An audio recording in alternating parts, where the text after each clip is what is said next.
훈련병이 군기훈련을 받다가 사망했다는 뉴스를 보고 너무 화가 나서 영상을 통해서 이야기를 하고자 합니다. 군기훈련이라는 것이 과거 기합이라는 것인데 훈련 목적상 이용하는 일종의 벌입니다. 사망한 훈련병이 무슨 잘못이 있었는가 하면 떠들었다는 것입니다. 젊은이들이 집 떠나서 훈련소 왔는데 자기들끼리 얘기할 수도 있지 않을까요? 그것이 잘못이라면 훈계하면 될 것이라고 봅니다. 그것이 그리 큰 죄인가요? 아니면 다른 무슨 감정이 개입된 걸까요?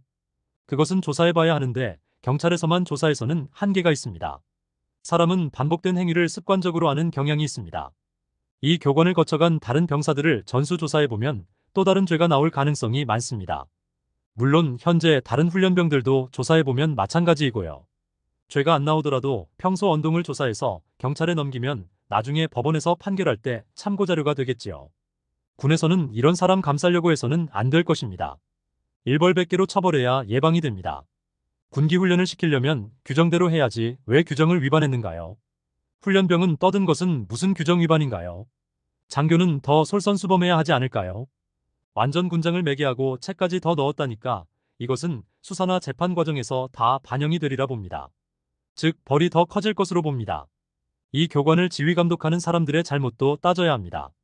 평소 교육을 잘 시켰다면 면책시키더라도 교육을 안 시켰으면 감독 책임을 물어야 합니다.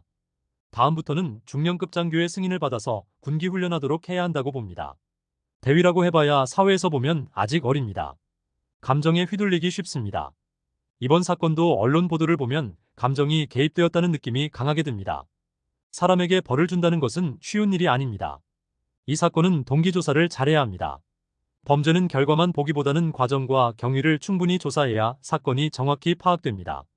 그런데 경찰에서 조사하는 것은 그 행위에 그치기 쉽기 때문에 경찰에 인계한 후에도 군에서도 후속 조사를 해야 합니다. 범행 동기, 평소 언행 같은 것을 조사하려면 군에서 할 수밖에 없습니다. 근본적 재발 방지를 위해서는 적극 조사를 해서 경찰에도 자료를 주고 군 내부적으로도 활용해야 하지 않을까 합니다. 훈련소에도 벌점제를 도입할 필요가 있어 보입니다. 벌점이 누적되면 화장실 청소, 잡초 제거 같은 일을 시키면서 자신을 되돌아보는 시간을 갖도록 하는 것입니다. 옛날 말로 뺑뺑이 돌리면 다 된다는 식의 발상은 이제 버려야 합니다.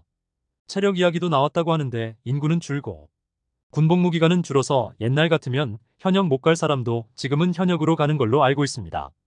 이 말은 체력 편차가 매우 크다는 것입니다. 선천적으로 체력 약한 것이 죄입니까? 나라 지키려 와준 것이 고맙지 않습니까? 그에 맞게 훈련시키고 업무시키면 되는 것 아닙니까? 이제 좀 과학적이고 체계적인 관리할 때도 되지 않았나요? 군인 한 명 죽을 때마다 병역 기피를 원하는 사람이 늘어날 것입니다. 더군다나 이런 식으로 죽는 거 보면 부모나 당사자들이 무슨 생각하겠습니까? 군에서는 이번 일을 계기로 전반적인 점검을 해야 합니다. 그렇지 않으면 또 안 생긴다고 할 수 있을까요? 제발 이런 뉴스 안 보고 살았으면 합니다.